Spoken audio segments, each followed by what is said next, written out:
उद्या राज्यभरामध्ये अवकाळी पावसाचा इशारा. ठाणे, पालघर, नाशिक, धुळे, नंदुरबार या जिल्ह्यांमध्ये पावसाचा अंदाज.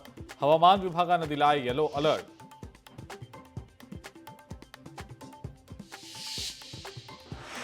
महाराष्ट्रात 2 कोटींचा विमा नुकसान भरपाई शेतकऱ्यांच्या खात्यात जमा होणार. 64 लाख शेतकऱ्यांना होणार पीक विम्याचा फायदा.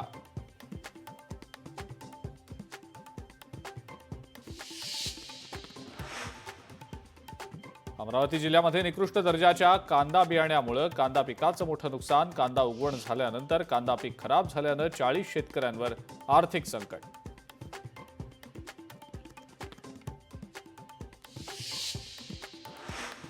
वर्ध्यामध्ये आंतरराज्यीय कृषी महोत्सव प्रदर्शन आणि विक्री मेळाव्याचं आयोजन.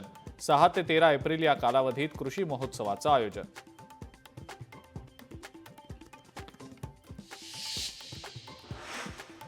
31 मार्चला बँका सुरू राहणार. आर्थिक वर्ष समाप्तीच्या कामांमुळे ईदची सुट्टी रद्द. आरबीआयचा सुट्टी रद्द करण्याचा आदेश.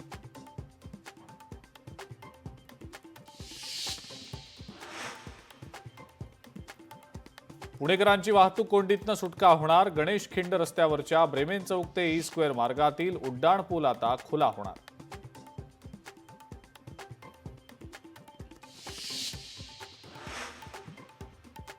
उल्हासनगरमध्ये धावत्या लोकलच्या माल डब्याला लागली आग. घटनेची माहिती मिळताच रेल्वे कर्मचाऱ्यांची तातडीनं घटनास्थळी धाव घेत आग विझवण्यामध्ये प्रयत्न. आगीचं कारण स्पष्ट.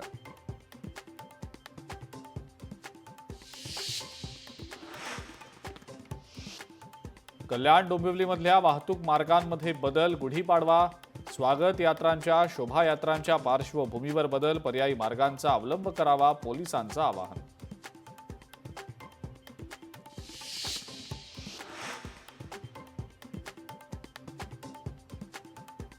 आणि नवी मुंबईतल्या लेडीज बारमधील पोलिसाचा व्हिडिओ व्हायरल. डान्स बारमध्ये कुख्यात आरोपी सोबत पोलिसाचा व्हिडिओ समोर. व्हायरल व्हिडिओनंतर पोलीस कॉन्स्टेबलवर निलंबनाची कारवाई.